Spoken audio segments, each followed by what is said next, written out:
Hi, my name is Bianca Valdez, and I'll be analyzing penguins in Madagascar from the book The Anthropocene Reviewed. So, this is just to give a brief idea of what I'll discuss before I dive right into the analysis. I'll give a brief synopsis of the author, then I'll analyze the main idea, followed by pass. Then I'll dive into the evidence with the two topics that he discusses. Then I'll show the resolution, how he ties everything in, and at the end, I'll give an overall rating of the chapter. So who is the author? So the author is John Green. He's a novelist, a New York Times bestselling author. He's a co-star of the YouTube channel Crash Course. He's a podcaster, a philanthropist, and I like to see him as an intellectual because he has a very unique writing style and it's very alluring and interesting to consider. So first, I'm going to discuss the main argument of the text. So because the book reviews all of the topics discussed at the end, Penguins of Madagascar is no exception to this, and thereby it is classified as an argument and should be analyzed as such. So what is the main argument? As per the author, humanity is the same as animals in the sense that we are simply following along the journey without any knowledge for what lies ahead, nor with any inkling of the forces leading us to that end. So, in a way, we're acting like animals. He's speaking of the way that we are as a society with politics, religion, war, the internet, etc. We're just following along with the herd, hopping on the bandwagon, and going along with the crowd all the time. And some decisions even lead us to our death. Think of Ukraine, how the Russian government is telling soldiers that they'll be welcomed with open arms by Ukrainian citizens, whom the Russians believed are being usurped by the Nazis, when in reality, those same citizens are the ones shooting at the soldiers. And adding on to the example I made with religion, we as humans actually use it as a way of providing comfort for this feeling of uncertainty when we're moving forward in our lives because even with religion, we don't really know what lies ahead. We just hope it's positive. So now I'm going to talk about PASS. PASS is purpose, audience, speaker, and situation. So for the purpose, instead of individually analyzing the paths we take, humans often follow without question in the crowd, which in that respect makes us the same as animals. We often do this without knowing where we're headed and without exactly knowing what external forces are leading us to this end. So for the audience is universal. The overall theme of the Anthropocene is to relate us to the human experience expressed in different facets. So, in this respect, he's referring to us as a universal audience in this chapter. So, for the speaker, with each shift in topic, Green simultaneously shifts the point of views.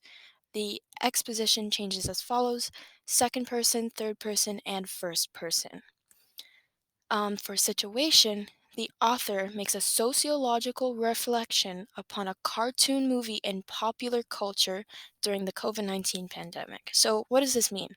This basically means that Green is building off of something that it's a cartoon. He's building off of a cartoon and he's making that existential. And it's especially important to consider the pandemic because of isolation and because of the thoughts that go through your head during this isolation and this isolating time.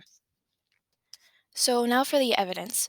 So, this is the first part of the text that he kind of like begins to present all of like So, Green chronologically lists the events of Penguins of Madagascar's opening sequence while employing visual imagery to help those reading picture the scene.